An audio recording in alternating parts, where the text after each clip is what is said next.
Good Vach, everybody, and thank you so much for joining our webinar. As I said last week, there's a special segula. There is great benefit in hearing stories of tzaddikim on a Saturday night on Motzei Shabbos. In addition to that, when people get together and farbrengen like we're doing now, it says that it accomplishes more than the highest angels, and the world definitely needs bracha at the moment. So first, what we're going to do is we're going to farbrengen a little bit about what life was like in the early 70s, and then we're going to hear one or two amazing stories from the Rebbe, from Rabbi Alex Karlebach. First, we're going to hear from Rabbi David Chazdan. Now, I remember back in 1973, 74, I remember seeing Rabbi Chazdan walking from shul on a Friday night and a Shabbos morning. I think he had a pepper-colored suit with a little black hat. Now that seems normal today, but back then I think he was the only teenager who wore a suit and a hat on Shabbos. It had an amazing effect on my life, that actually. I also remember walking with him on a Motzei Shabbos from Observatory all the way to Hillbrow to a restaurant called The Vegetarian. I think it was the only kosher restaurant back then. And I think the only dish that the Beis Din allowed you to eat was like a chopped carrot dish or something. But I think that was the only thing you were allowed to eat there. That's how life was back then. So we're going to hear from Rabbi Chazdan about that. Afterwards, Rabbi Katz is going to tell us what life was like living outside of Johannesburg. That's going to be followed by Tzemach Mendele, who's going to tell us what life was like as a university student. And if I remember back then, it was quite a wild time. If you remember what Berea and Hillbrow looked like and what was happening, it was a challenging time. And then Rabbi Karlebach is going to tell us two amazing stories from the Rebbe. So Rabbi Chazdan, and guys, thank you for joining. Rabbi Chazdan, you're on. Thank you so much, Rabbi Masinta. Thank you for coordinating and organizing. Good luck, everybody. And we're in a serious period of time. We're in a time of sadness of the 3 weeks. And yet we know that Shabbos pierces through even the darkest times. And the Rebbe emphasizes how Shabbos and that which is derived from Shabbos and Motzei Shabbos is able to pierce through even the darkest times. And here we are separated, physically distancing from one another, and yet being brought together more often and in more profound ways than we do normally. So we always find the strength even in the moments of challenge. So I'm going to go back through a journey of time. And my early memories in the 60s, going back to when I was a little kid, and my connections to the Rebbe was the letters that used to come to my father every Erev Rosh Hashanah, before Rosh Hashanah, wishing a good year. They would come quite regularly. There were the answers to our family and our various events. Rabbi Weinberg, Rabbi Yossel Weinberg, Rabbi Levi Weinberg, Tzvangio's father, Zichron Lebracha, Africa, and he would share stories of some of the things that were happening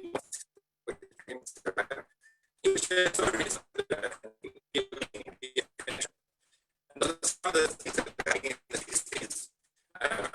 Even before the 60s, my father arrived in the late 20s, the really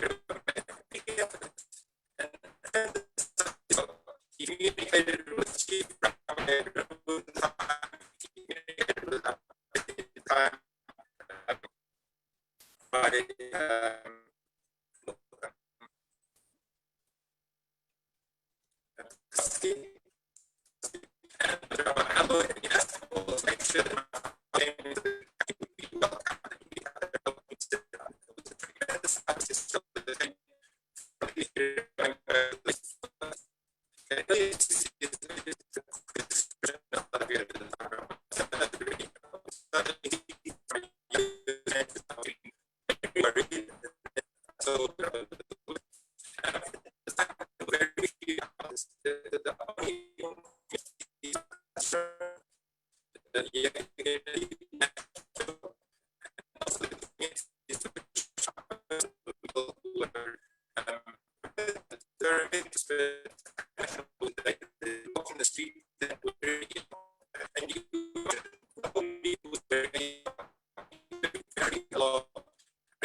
David, we're having a problem with your sound. Sound? Your sound is not coming through clearly.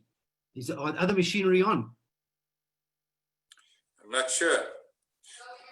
Now it's much better. So let me see. Now it's definitely better. Hold on, it's better. Okay, I'll keep going. Tell me if it's no good. I'll switch with somebody else and I'll try and relocate. Okay? Just tell me again if it's not good. So stay with David, we're going to break you now. We're going to go to Rabbi Katz. I think okay. Aaron, put it onto gallery view.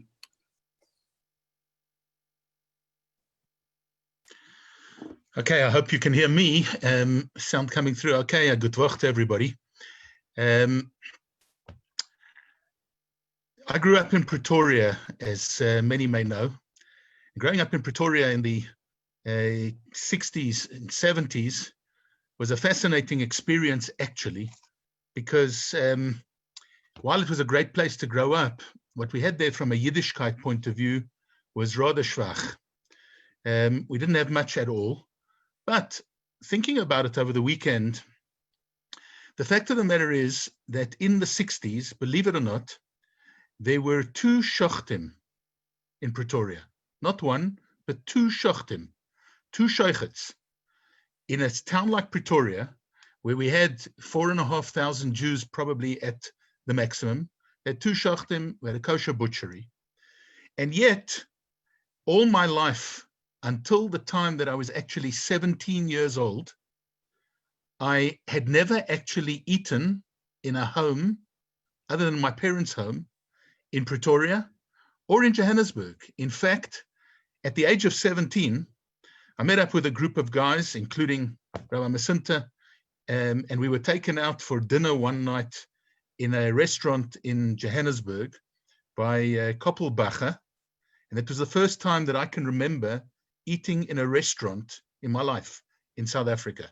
I traveled once with my father to Israel, we'd eaten there, but in South Africa, to me, the only place that a person could eat was in your parents' home. That was the way we grew up. We grew up in Pretoria, wonderful community, warm community, fantastic environment. But as the rabbi's kids, we really stuck out like sore thumbs. If Rabbi Masinta describes there how he saw David Chazdan walking across a park in a suit and a hat, well, I didn't wear a hat as a youngster, but walking to shul and so on, we were literally the only ones. It was an environment just like that. We were the sore thumbs. We were the ones who stuck out. We were the ones who were different. We were never able to go to a single home in Pretoria and be able to eat there. I remember going to friends' homes as a kid at school, having to take my own sandwiches with me. And in fact, it was something that the Rebbe mentioned once to my mother in a yechidus, as to how the idea of having to have a little bit of Mesiras Nefesh for Yiddishkeit would bring out the best in the children. And he actually mentioned going to birthday parties. He said, when your children attend birthday parties in Pretoria and they know that they can't eat there, this sort of friction brings out the best in them, and it brings out something that will hopefully keep them on the straight and narrow, as it were. So if I were to think back to how and why that all changed, as a youngster, as a 17-year-old, we were gifted with the most incredible people who really helped us to change our entire vision of Yiddishkeit. And we could never forget the dedication of Rabbi Groner, Rabbi Shalom Ber Groner. He used to drive through to Pretoria. First of all, if you remember, all the shluchim used to drive Mazda 323s, and then he changed to a Peugeot, and he used to come through every Sunday night to give a shiur in one of our houses to a group of kids in Pretoria. There were 5 or 6 boys, 2 or 3 girls who got together in Pretoria on a Sunday evening. Rabbi Groner used to come through every Sunday evening to give us a shiur. He would spend time with us. He put and invested incredible power and strength into each and every one of us, and uplifted us and changed us entirely. The advent of Chabad to South Africa, in my mind, was something that was really life-changing for me, because for the very first time, and it was probably around about the time of my bar mitzvah that I first met Rabbi Lipska. Rabbi Lipska actually came to my bar mitzvah. I remember seeing him there. And here was a completely different kind of Yiddishkeit to what we had had before. In the early days, our Judaism was something that was, we were the sore thumbs, and it wasn't, if I may say, it wasn't kind of integrated. It didn't take hold of your entire being, of everything that you did, of your whole life. It was something that you did. You went to shul, you had your various things that you did from a Jewish point of view, but the integration of it was missing. What Chabad did, certainly for me as a youngster, growing up as I did in Pretoria, and then coming to Johannesburg, and then eventually being able to go and learn overseas and so on, what it actually did for me was it integrated all of these things. Here I was, a kid growing up. Yes, my father was a rabbi, but we had very, very limited Yiddishkeit resources in Pretoria, and certainly that I had access to. And other than our own home and the things that we learned at home and the things that we learned at what we called afternoon cheder, we went for Hebrew lessons, we did Hebrew for matric, all of those things. But the integration of our Yiddishkeit, the fact that suddenly Judaism was something that a lot of people were doing, that we could enjoy, that it was hip to be Jewish, it was cool to be Jewish, it was okay to be Jewish, was something that I believe really changed for a number of us, certainly coming from Pretoria. It was amazing that in Pretoria at the time, there were 5 or 6 of us who became friends, all of us at Pretoria Boys High School, who used to get together on Shabbos. That entire group went off to yeshiva. All of us became influenced in a beautiful and a powerful way by the likes of Rabbi Groner and the inspiration that he gave to us. And we were able to go off to yeshiva. Several of us became rabbis, several of us spent time in yeshiva and spread out into many, many different places in the world. And if we think about, or if ever you think about the fact that a little bit of Mesiras Nefesh and a little bit of input into another Jew, if you think that it maybe doesn't pay dividends, well, I think that you need to think again, because here was a group of kids in a place like Pretoria with very, very little by way of Yiddishkeit. And because of the dedication of the Rebbe's Shulchim, we had our lives turned around, our lives entirely influenced and changed. And the results are that we were able, several of us, able to come back and give a little bit back and do the same thing here in South Africa. So life in Pretoria, very, very different to, I imagine, what it is today, and certainly different to the way that most of us, or most of you, most of the people in Johannesburg or further afield in different parts of the world grew up. But we owe so much to the advent of Chabad to South Africa. Yes, I too, Rabbi Chazdan, remember Rabbi Weinberg visiting us in Pretoria. In fact, it was the time of my bar mitzvah that Rabbi Weinberg suggested to my father that he goes to the Rebbe, and it was shortly after my bar mitzvah.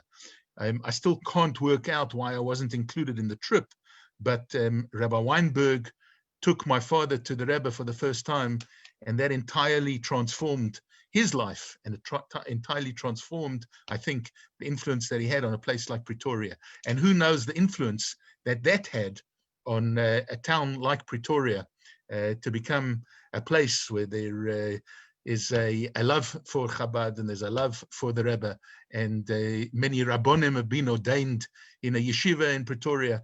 I wonder if it didn't all come from way back then, from those kind of seeds that were planted into the atmosphere, into the air of Pretoria, to make it into a Mokum Torah and a Mokum Kedusha. So thank you so much for allowing me a few moments to share some thoughts of life or the influence perhaps and the growth of Chabad in South Africa, coming from an outsider, coming from Pretoria. Wonderful to be with you all. Have a good Woch, and hand you back to Rabbi Chazdan to continue. Well, thank you so much, Rabbi Katz. I hope that the sound is better. Is it? Give me the thumbs up. Going all right. So just to pick up from Rabbi Katz, I want to follow the same theme And I just found it interesting that Rabbi Katz and myself share something in common, in that we have 3 generations of rabbis serving South Africa. I don't know how many other people actually have that. And to me, that symbolizes the profound effect Chabad has long term, because jobs are not normally career choices, which are for a couple of years, and then we'll see exactly how we can promote the career a little bit further. There's a commitment, which in our cases we actually see is generational, and has continued way beyond even just our parents to our children who are Rabbonim serving in the community, and may there be many.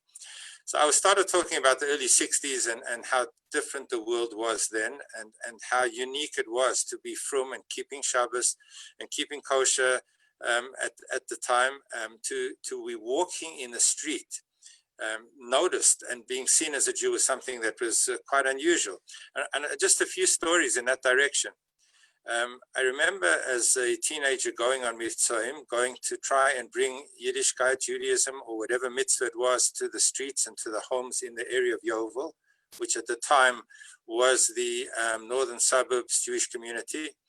And I would knock on doors on sukkahs, and there was obviously never a sukkah. The only sukkahs you ever saw were in shul. The shul sukkah and the rabbi had a sukkah. Private homes did not have a sukkah. And I remember coming home on one particular occasion, and I said out to my father, I knocked on a door, and I asked the guy if he wants to make a bracha on the lulav. And he said to me, come inside, I have a sukkah. I said, Dad, can you believe it? There was a private home had a sukkah. It was unbelievable. It happened to be Mr. Ginsburg, who actually learned in the town of Lubavitch many years ago. But that's how unusual it was. I remember walking with my father, carrying the lulav in our own lulav to shul on Shabbos morning. And we met a rabbi. I remember who the rabbi was. And he said to my father, it's a desecration of Hashem's name. To walk in the street carrying a branch, what will people think? What will people think about why a rabbi is walking, carrying a branch in the street? And his was neatly wrapped up in a roll of newspaper, so God forbid nobody should even notice that it was sukkahs. That was like the kind of prevailing thinking which Rabbi Katz has described. And my encounter when Rabbi Lipska arrived, early 70s, was firstly to see another person wearing a kapota. The only person that I had seen wearing a kapota on Shabbos, and now we see hundreds of them, was Koppel Bacha. Koppel was the only individual that from the Chabad community who was the lifeline, and in fact brought out Rabbi Lipska. And when Rabbi Lipska arrived, I remember going to build a sukkah-mobile. We built it with Cliffy Kay's father in the East Rand at his factory, a woodwork factory. We drove it back with such pride. We'd spent the whole day working on it. It was a masterpiece. We drove into Yeovil, and we drove into Rabbi Lipska's building. He lived across the road from the Das Yeshurin in an apartment building. And we hadn't checked to see the clearance height for the sukkah at the back of the pickup truck. And on our maiden voyage, we pulled into the building, and the whole thing was destroyed in 5 seconds. I remember the devastation of having built this beautiful sukkah on the back of a truck, and it was destroyed. But we rebuilt it, and then we stood outside Checkers in Yeovil on Raleigh Street, which was where everyone went to, all the Jewish community went to buy their kosher provisions. And Rabbi Lipska was standing on the street, and he started screaming. He started saying, excuse me, hey, are you Jewish? Why do I come sukkah? I was a gentle South African teenager who had never seen this in my life before. I immediately retired to the inner chambers of the sukkah, and I told Rabbi Lipska I'd be serving cake for the rest of the day inside the sukkah. I didn't want to be seen. This was like the most embarrassing thing. And something changed, something transformed. There was suddenly an attitude that I don't have to walk concerned about my Jewishness in the street, but I'm wearing it with pride. And in fact, I have a capacity to affect the street, not the street affect me. I have something to give, something important, something valuable that the street was actually needing. And that was a switch that changed inside of my head. The pride, the confidence, the feeling that there's a role to play, that I as a teenager could make a difference. Those were the things that changed my thinking as a teenager from any of the inhibitions that I might have previously had about wearing a hat at a time when a teenager did not walk through the street wearing a hat, and many an event of anti-Semitism and guys flicking a yarmulke and calling me a Jew boy. It was very unusual. And suddenly there was a feeling that I don't care at all because I have a mission, I have a message to give. I remember walking with Rabbi Lipska onto Wits campus. I had a vacation holiday period. He was giving a lecture.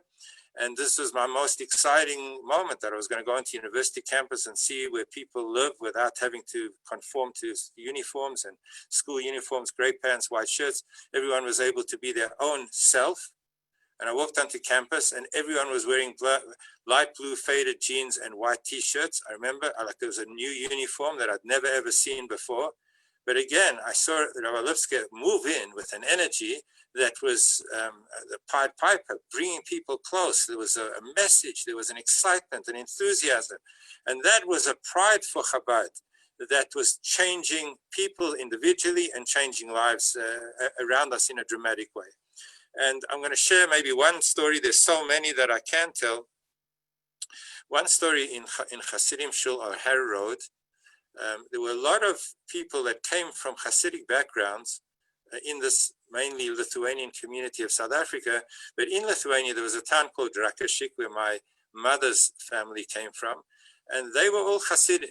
So the Bacher family and the Yachad family, Mandy Yachad's family and the Gore family, they were all from Rakashik and they were all Hasidim, but not really practicing as Hasidim. They davened from a Nusach Hari Siddur, but they didn't really feel they weren't involved on a daily basis in Frumkat, in being religious. The guy walked into the shul. I'll try and tell the story briefly, but it affected me profoundly. He walked in for the Yomim Neroim. It was Rosh Hashanah or Yom Kippur, maybe it was Yom Kippur, and he had a big, massive afro hairstyle. He was wearing a hippie faded t-shirt. And he walked into shul, and the entire shul looked around and looked at this guy who was born out of the 60s, looked like a real hippie, alternative lifestyle guy. And Rabbi Lipska went to the Gaboim and said, please give him an honor. So it was hard enough for the guys to even be tolerating a guy looking like this walking into the shul. To give him an honor was like outrageous. Like, how would you do that? Desecration, you'd undermine the whole community. Anyway, Rabbi Lipska stood his ground, and this guy had an honor. I remember I was in shul the next Yom Kippur, when the theme of Yom Kippur includes the story of the two goats, two identical goats, and Rabbi Lipska spoke.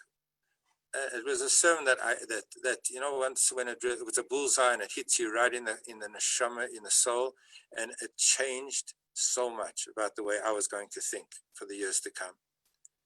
And Rabbi Lipska spoke about the two goats looking identical, costing the same, as the Gemara tells us, had to be exactly the same.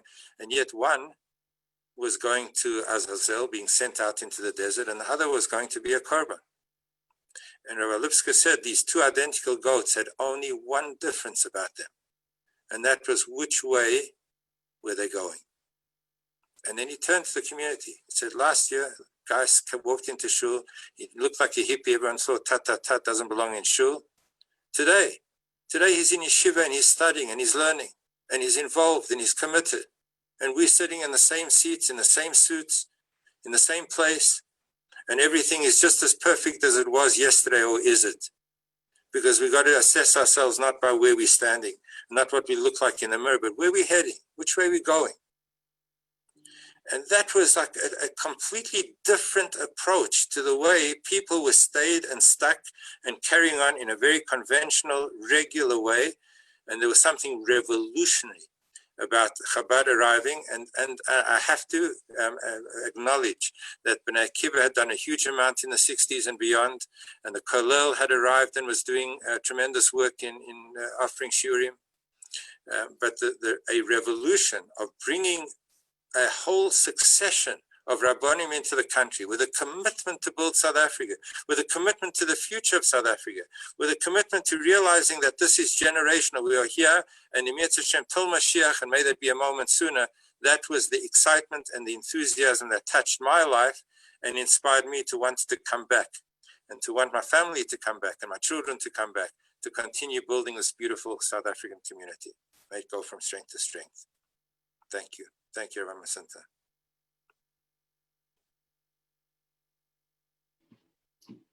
Tzemach?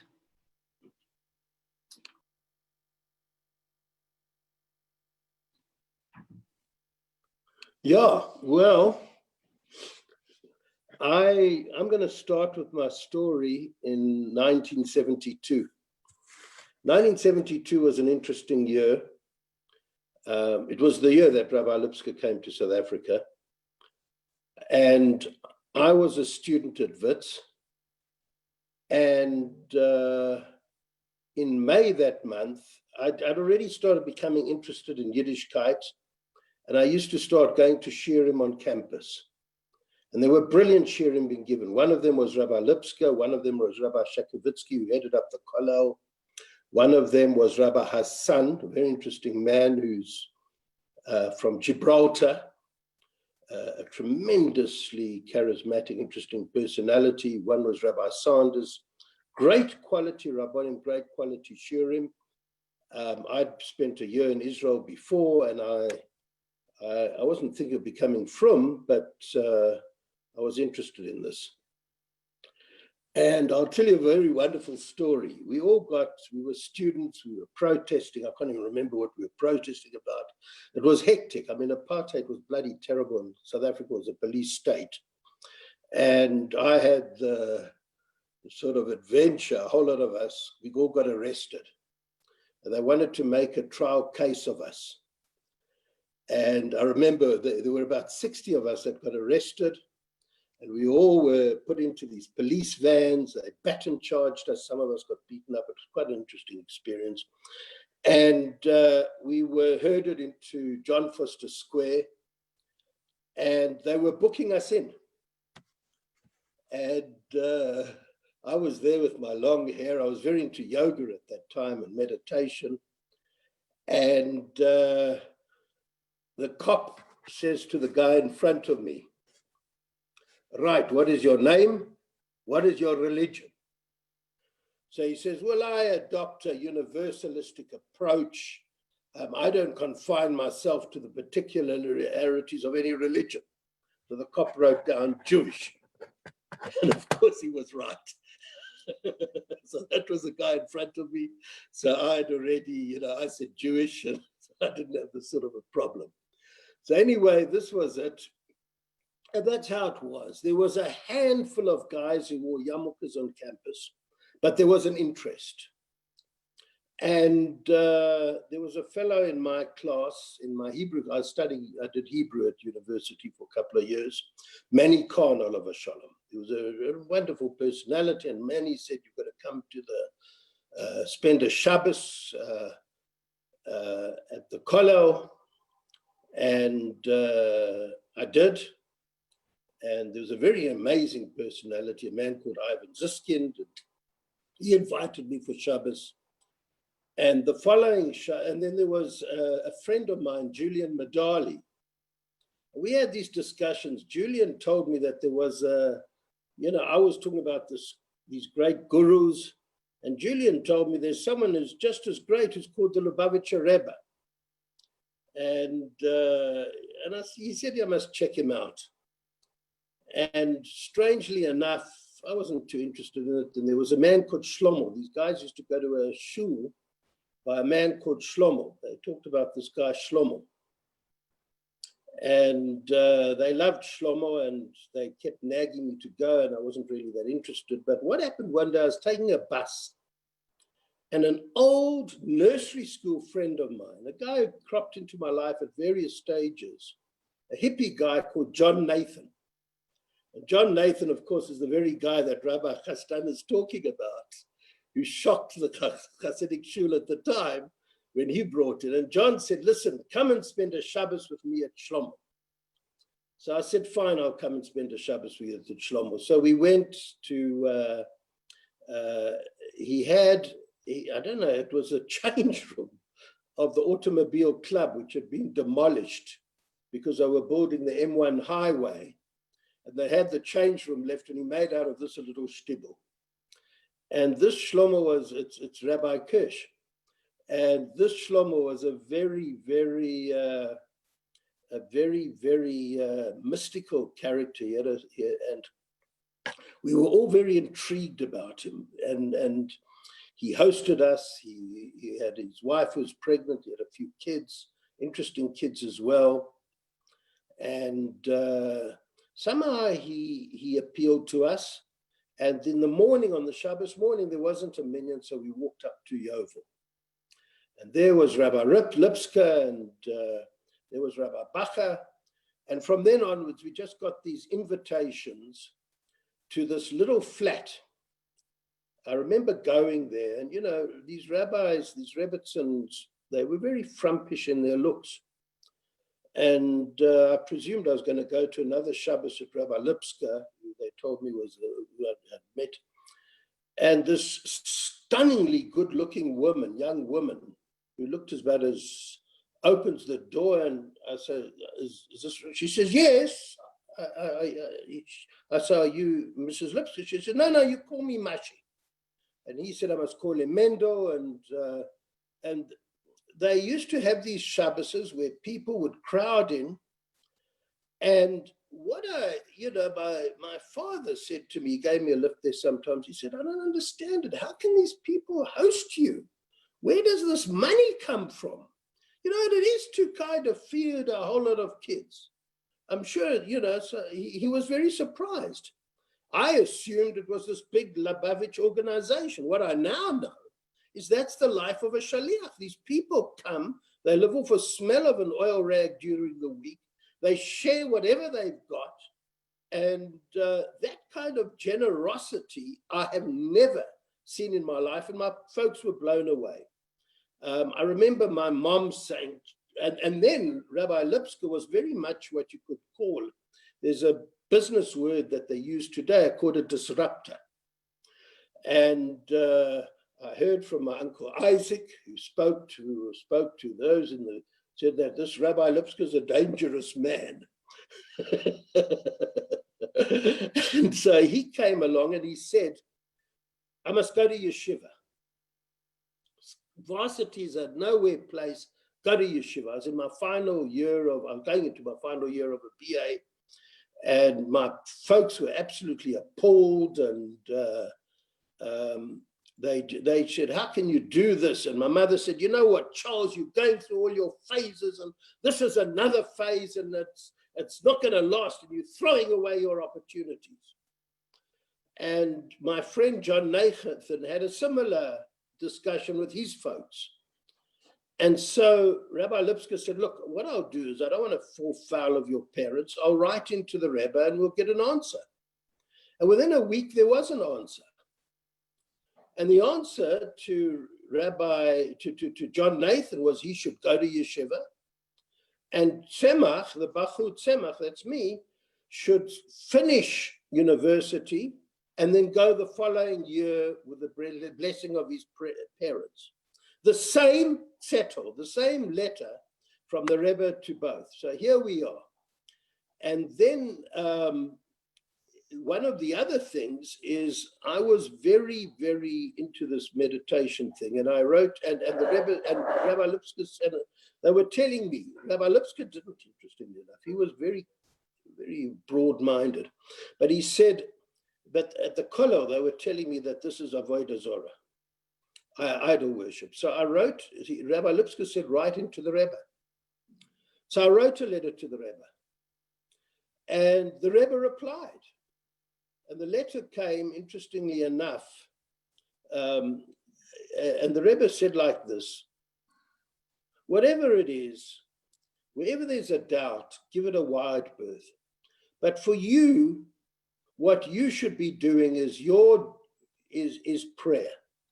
Tefillah, the avodas tefillah, according to Shulchan Aruch, and whatever you think you might get from meditation, you will definitely get from prayer, and much more, and more than you could ever expect. And then he wrote a very interesting line, and I hope to get a report of you walking in the paths of Torah with joy, inspiration, vitality, and confidence. Very well chosen words. And, that was that. I went to yeshiva, and I've made it a kind of a study of mine. I'm very focused on the thing of prayer. And then, so what was happening is it was, they used to say about the university is, that's, so there was a young woman there who was also part of the Kollel crowd. In fact, I was very grateful to her because she interviewed me about, there was a Congress of World Jewish Students, and I was being interviewed about going to Antwerp to be part of that conference. And this young woman interviewed me. There were two of them. The one was called Linda and the other one was called Mendel. And they decided I should go. For various reasons, I couldn't go, but that's another story. And I told her, she was sort of starting to think, she was finding this religious life a little bit too claustrophobic. And I said, come with me to the Lipskes. It's a much wider, it's a broader view, it's a more expansive view. Come with me there, and there you'll and lo and behold, that's exactly what happened. And of course, just to put to cut a long story short, Mandela and I have, this year it'll be our 45th wedding anniversary. So that was that. Then I was privileged. I went to Kfar Chabad, and we had this great teacher, Rabbi Gaffney. I think all of you guys were there. But what was also interesting were the youngsters of that time. So there was this young fellow who wore an Athlone school blazer, also at the Kollel. His name was David. And he was an interesting kid, because it kind of took where does it come? This kid is a normal Athlone high school boy. And here he is and here he is coming to the Kollel. And he was an interesting kid. He was a nice kid. We went when we first got married, he tagged along with us. We were the first to do the mitzvah tank in Cape Town in 1975, just after our marriage, and he came along. And he was an interesting kid because it took a lot of courage, obviously, but he was a kid who was a mixture of strength and vulnerability. And then lo and behold, he gets engaged to Rabbi Tanz's daughter. And we go to this wedding. And I remember Baron Duplessis was the Minister of Finance at the time at the wedding. And Baron Duplessis was interesting because he was very much of that force who was saying that, the country had to start changing with the times, and he almost told all the people at the wedding that was going to happen. And then David Masinta gets up, this David chap, and makes a speech. And it was the most remarkable speech I had heard in my life. This fellow spoke with a force and with a confidence and with a strength. And suddenly you saw that there was a force there to be reckoned with. So this was the one kid. Then there was this little guy, not such a little guy, he was a good-looking, well-built kid, dressed a little bit more modern, and he went to Yeshiva College, and he lived across Marist Brothers.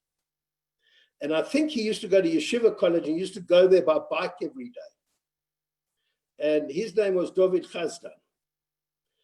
And I was quite impressed because, getting to Yeshiva College by bike is easy enough going down Sylvia Pass, but I had done enough cycling in my life to know what it must be like getting home, riding up Sylvia Pass.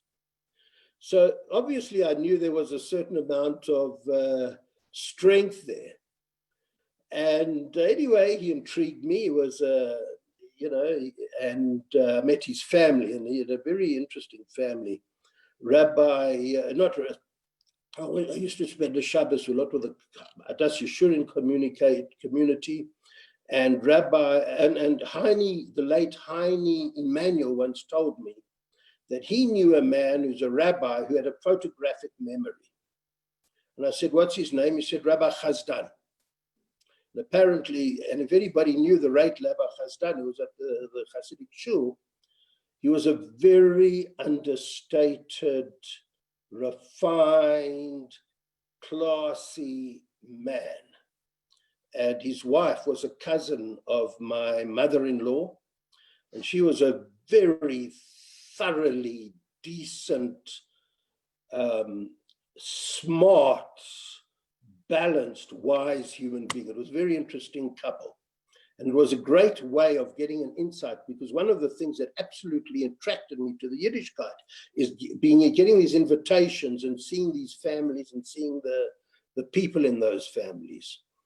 And of course, Chazdan, when he became the principal of Torah Academy, and that's an interesting story as well, and I'll tell you a little bit about that story. But he got the kids into climbing mountains and hiking and trailing. And I remember going with going with my son Avremi and his friends with Rabbi Chazdan. We all went hiking. And Chazdan he then walked from the bottom of the Drakensberg to the top.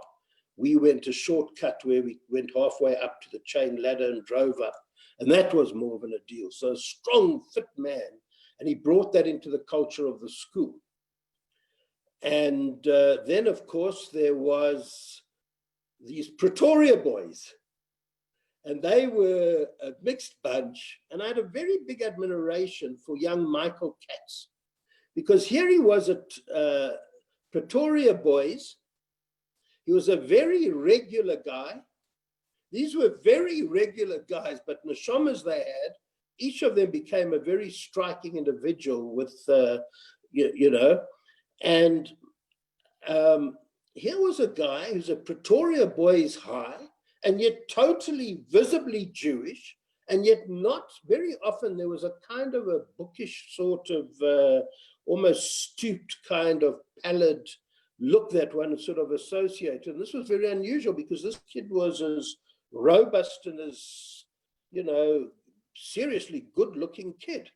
So there was an interesting thing, and back to what that thing that Rabbi Chazdan touched on, is regular guys suddenly being part of Judaism, not kind of nerdish sort of straight guys or kvetched up guys. There was a lot of things happening then. And of course, the other thing that was happening is making connections. Rabbi Lipsker, of course, had to, with Mashi, start literally from scratch, from this tiny little home where we were probably living off the smell of an oil rag. And one of the people who really held this together was Koppel Bacher. And Koppel was also an incredible storyteller. And he was the one, more than anybody, who kind of told us about his childhood and his life as a child in growing up in 770 and close to the Rebbe, and the hospitality we received. Other personalities, of course, there was this very fierce-looking man, Rabbi Garari, who also a great personality. I became very close friends with his son, the late Yossi Garari. And I was privileged to be his attorney for many years. And I can tell you one thing, everything he did in business, as straight as a die, absolute integrity. So these were the exposure of types of people I'd never seen in my life. And then, of course, there was the start of Torah Academy School. And then my father came to me and he said to me, Charles, do you know that this was already 1977 or 78? This is a dwindling. Torah Academy is going to be in the next few weeks. Right, but he said, this is a dwindling community. How can the country support this? And he was on the board of deputies, and they wrote to the Rebbe, and a letter came back, which I've got in front of me. I'm going to read it now, where the Rebbe said, this is not a dwindling community. This is a community where there'll be diversity. There will be a future for this community. And I remember my father saying, I didn't see the letter until very recently. And my father saying to me, the Rebbe wrote a brilliant letter and we're not fighting this one anymore. So that was the way it was in those days. Small beginnings, interesting people, and the biggest debt I owe to Chabad. There's something I read, a text in Hayom Yom, where it said that one of the things they asked the Alter Rebbe, the first Lubavitcher Rebbe, who said, in Hasidim are never alone and the Rebbes are never alone. And the biggest gift that I got is the friendships, lifelong friendships, which I've tried to illustrate, starting from those days and as strong as they are and stronger as we go along. And that to me, Chabad gave me the most incredible, and gives me the most incredible extended family. Beautiful, Tzemach, thank you. And I'm glad you enjoyed my wedding. Rabbi Kolover, Yeah. over to you. Shkoyach to you, Tzemach, and Rabbi Chazan and Rabbi Katz, a good vach. And my special compliments to a good friend, Rabbi David Masinta. I take my hat off to you. You see, I'm not wearing a hat. Because what you are achieving with these webinars and having every walk of life represented and giving chizuk, giving strength to everybody is truly phenomenal. So a big thank you to Rabbi Masinta and for organizing this Malava Malka, this Mitzvah Shabbos. It's a wonderful way to spend a Mitzvah Shabbos, especially when we can't get together in physical person. So I was asked to tell two stories of the Rebbe. You know, you sometimes hear people say, boy, did we have a Rebbe. And I think that is a totally wrong conception. It isn't that we had a Rebbe in past tense, but rather, Baruch Hashem, that we have a Rebbe. As the Tanya quotes the Zohar, and he says, Tzaddik is pater min ha'olam, Tzaddik, when he leaves the world, ishtakach, he is found here even more than ever before. Because all people are limited by their physical bodies. Their physical bodies limited them. But once, especially a tzaddik, who has, they say, he never really lived a physical life to begin with. His entire life was totally soul matters. So he was never limited to the body. How much more so when the tzaddik is not limited by the body at all, we should know the Rebbe is with us. The Rebbe is within and with each and every one of us and still has the concern. To a certain degree, it can be compared to the famous teaching that Eliyahu Navi, Elijah the prophet, comes to every single bris. How can that be when you have one bris here, one bris at the same time in all parts of the world? But because he is not limited to a body, therefore, he is at all bris and equal. And I heard these stories from Rabbi Grona, and he points out that the Rebbe, even in a physical body, was not limited at all. And the first story he tells about that is that one Mitzvah Shabbos, one Saturday night, he's sitting in Merkas, he's sitting in the office of 770 of the Rebbe's, and he gets a call from a certain Chabad Chassid who lives out of town. And he says to Rabbi Grona, I need a blessing. Please, can you do me a favor? Go to the Rebbe as soon as you can and get a blessing for my wife. because just before Shabbos, she suddenly had an attack and we couldn't revive her. We phoned the ambulance, the hospital, and the ambulance came and they couldn't revive her either. And they rushed her off to the hospital. And Baruch Hashem, she was getting a little better. And we need a bracha. So Rabbi Groner says, fine, I'll go to the Rebbe. And he comes back and he says that the Rebbe said two things. Number one, that he's going to be going to the Ohel, to the grave of his father-in-law, and he'll mention her. That was the way the Rebbe gave his blessing. And he said, number two, I want to ask you something.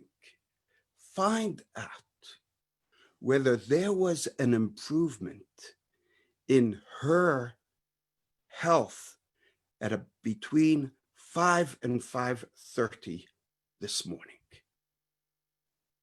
So Rabbi Groner phones up this guy and he says the Rebbe gave his blessing and he wants to know if there was an improvement in her between 5 and 5:30 this morning. Chassid can't believe it. He says, as a matter of fact, let me tell you the story. Where there was an incessant phone ringing early this morning. My grandson was living with me, I was sleeping at me, a little boy. So I had him pick up the phone and the doctor for the hospital phones and says, your wife is a very, very serious situation. We don't know how long she has. We'd suggest that you get over here as soon as possible. So I started to walk, but it's a 25 minute walk. When I came to the hospital, they told me that your wife suddenly took a turn for the better. But why is the Rebbe asking this question? And when this was reported to the Rebbe said, tell him that early this morning, I was thinking about your wife, and they may feel that the improvement that happened to your wife came as a result of the different medications. You should know it came because I was thinking of her. And why am I even revealing this? To tell you that from me, you couldn't hide. You can't hide from me. And Rabbi Groner telling this story says, do you know that before the Rebbe got married, one of the conditions that the previous Lubavitcher Rebbe made with him to become his son-in-law was that he'll stay up every Friday night and study. And this means that 5 o'clock in the morning, suddenly, so to say, he got a red alert that somewhere in the world, one of his Hasidim needs his help. So he stopped his learning and began focusing on her. And thank God she improved and lived for many years, showing us how even when the Rebbe was alive, you couldn't hide from him. He was involved. And the second story that he tells is that there was a shliach in Europe. It was 2 days before Pesach, and Rabbi Groner phones the shliach, and he says, I have a message from the Rebbe for you, and that is you are to go now to a little shtetl, to a certain town, and there go and meet the Jew, and you'll already know what to do. So the shliach says, Rabbi Groner, Hob Rachmanis, have mercy on me. Please, you can't tell me to do it now. I mean, in 2 days is Pesach. I'm having a massive public seder for over 400 people. We are so involved in preparing. What's going to happen to the seder? The Rabbi Groner says, look, this was the message of the Rebbe. So you decide what you want to do. Sister Rebbe said to go now. He put down the phone and he told his wife, it's an emergency. You better take over with all the preparations. And he drove over to that town. He had no idea what to do. So he goes to the city hall and he says, do you have basically a list of the people who live in the city? They say, yes. He says, are any of them Jewish? The guy, city hall says, no. This is a small shtetl. There are no Jews in this town. There's no such thing. Forget about it. Who even told you? There were no cell phones in those days, so he didn't know what to do. Rugeta Krichen and looking at this and that. So he decided, what are his options? He's going home. And before he leaves town, he stops at a petrol station to fill up the petrol. He walks out as you think in Johannesburg, it looks strange to have Jews in the 70s. In those days, in Europe, in that shtetl, it looked even stranger. So the petrol owner says to him, what are you doing here? You seem out of place. He says, I'm looking for a Jew.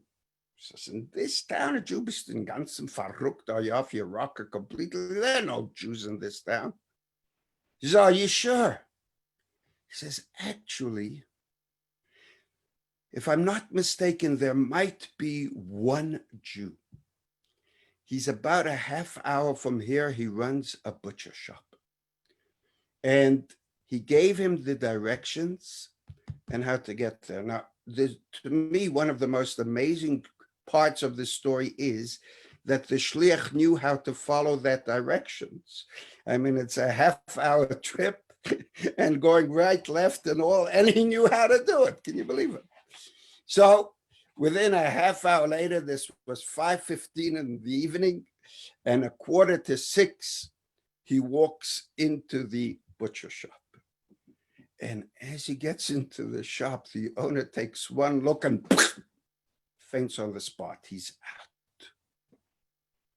The guy revives him, and he says, do I look so scary to you? I didn't come with a gun or a knife.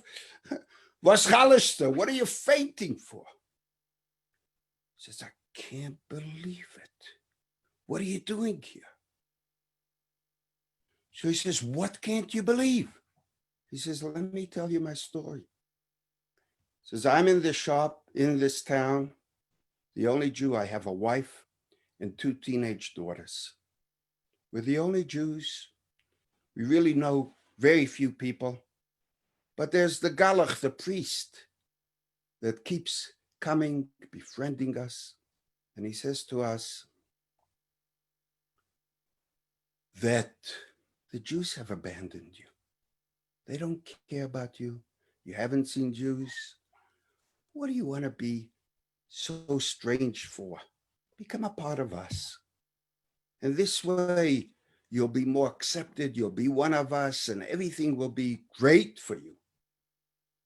So I said, that's not the Jewish way. We were born Jewish. We're going to pass away Jewish, and that's it. But he kept nudging and he kept nudging. And finally, it got too much. So I said, you know what? I'm going to give 1 week from today. If by the end of this week, I get no contact from the Jews, you're on. I woke up this morning. It was the 7th day. And I turned to my wife and I said, we've been praying to God now since that week. Tonight it's over.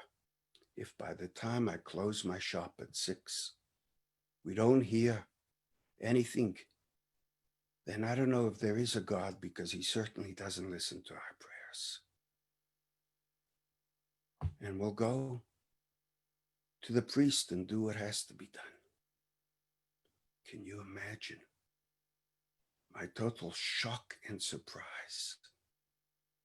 5:45, a Jew walks in and he says, I'm a messenger of the Lubavitcher Rebbe. The shliach was so taken aback that he said, please, you and your family, join us for Pesach. And they became his guests for Pesach. And then he phoned Rabbi Groner and he told him the story. Rabbi Groner says, you see how the Rebbe knows what's happening in the entire world. He hears the cry of another Jew. Can you imagine had you not listened immediately? But that's not the end of the story. Rabbi Groner tells a couple of years later, this same shliach phones him up and he says, do you remember that story that happened all those years ago? Well, there's a follow-up. I was recently in Israel and I was at the Kotel, at the Holy Wall, and a guy suddenly taps me on the shoulder. I turn around, there's a stranger there. He says, do you remember me? I said, from where? I see a Yid with payas, tzitzis. He says, look into my eyes. I looked deeply into him and I said, are you that butcher? He says, yes. Do you know how you changed our lives? When we went to spend Pesach with you, it was a whole different world. And then you spent another few days and you began teaching my wife, my daughters, about the beauty of Yiddishkeit. My wife turned to me and said, we don't belong here. We belong with our own people. We have to make sure that this Yiddishkeit that we were born with goes down to all the generations. Let's make sure that we live in an environment that Yiddishkeit can flourish. And so, he says, I want you to know that time you came with the Rebbe's pushing you to come, you saved myself, my wife, my children, but you saved us all the way through the future generations. This is some of the things where the Rebbe showed concern and shows concerns. As we discussed last week in their countless of stories of how the Rebbe is mamish still with us. And we should know as we're going through these difficult times, Rabbi Chazdan mentioned the 3 weeks. We're going through this difficult time of COVID-19. Sedah and Eibishter. God is with us. The Rebbe is with us. And let us resolve to study the Rebbe's teachings. There's some beautiful, beautiful activities today with the Rambam, where the Rebbe asked people to study the Rambam. You could go on the internet. Rabbi Mesinte could show you exactly where people could study the Rambam. People have much more time today to put on tefillin, to connect with the Torah, to connect with Yiddishkeit. And let us pray and hope that we'll see the Rebbe's blessings fulfilled in our time with the coming of redemption speedily. Amen. Alex, unbelievable stories. Thank you. And Semach and Rabbi Katz and Rabbi Chazdan, thank you so much for doing this. And please God through us for bringing here tonight and sharing stories where we have, as Alex said, the ultimate bracha, the revelation of Mashiach. Will be no more sickness and no more war. Please remember, tomorrow night we have a webinar live from California, live from Long Beach, down to earth lessons for today's time, and a whole full week of webinars on a variety of different things. So please join us, and thank you all for joining. Have a great week.